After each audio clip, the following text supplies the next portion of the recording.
C'est aujourd'hui l'inauguration officielle du nouveau trésor de la cathédrale de Liège. L'ouverture d'une 10e salle clôture un long chantier de rénovation entamé en 1994. Le trésor est considéré comme un des musées majeurs de Liège. Il retrace l'histoire de l'ancienne principauté à travers des centaines d'œuvres d'art.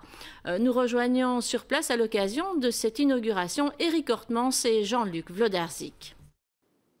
Eh bien oui, France, nous sommes ici au trésor de la cathédrale de Liège où une nouvelle salle est effectivement inaugurée, une salle consacrée à l'art du Moyen-Âge et de la Renaissance. À mes côtés, le conservateur du trésor de la cathédrale, Philippe Georges. Philippe Georges, bonjour. Bonjour. 25 ans de travaux s'achèvent ici, c'est une fameuse période.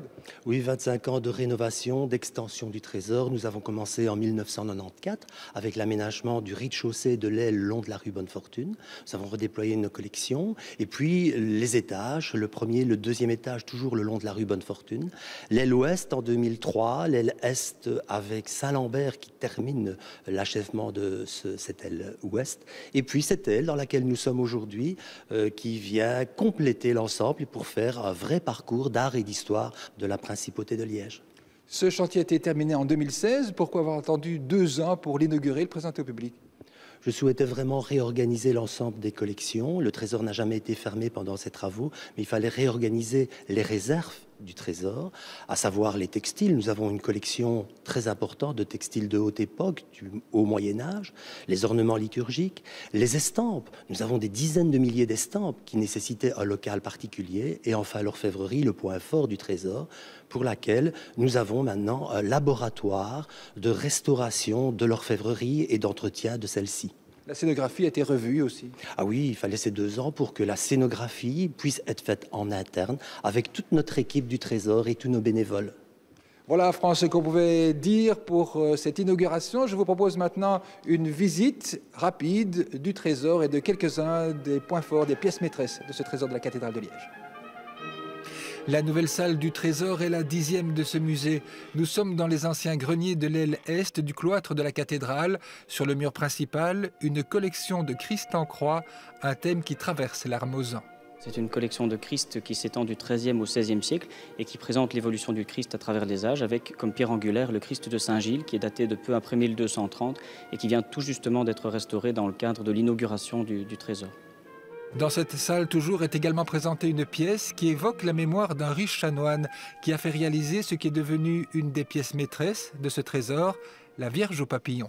Un tableau qui était déjà dans les collections du Trésor, mais qui vient de revenir dans cette chambre de chanoine, qui est la Vierge aux papillons, tableau daté de 1459, qui a la particularité d'être le seul tableau sauvegardé du sac de Liège de 1468.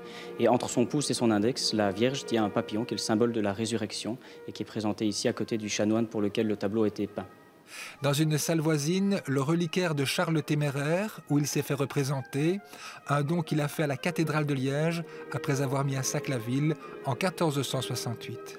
Oui, il s'agit du reliquaire de Charles le Téméraire qui a été offert par Charles le Téméraire en 1471 et qui contient une relique de Saint-Lambert. Vous pouvez voir le Téméraire qui est agenouillé sur un petit coussin et qui tient dans un petit coffret une phalange de Saint-Lambert.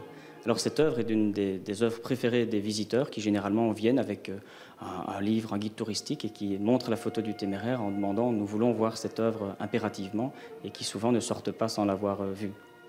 La visite au Trésor permet de découvrir des pièces exposées exceptionnellement ici comme cette clé de Saint-Hubert, le successeur de Saint-Lambert. Oui, la clé de Saint-Hubert qui vient d'être mise en dépôt de la collégiale Sainte-Croix.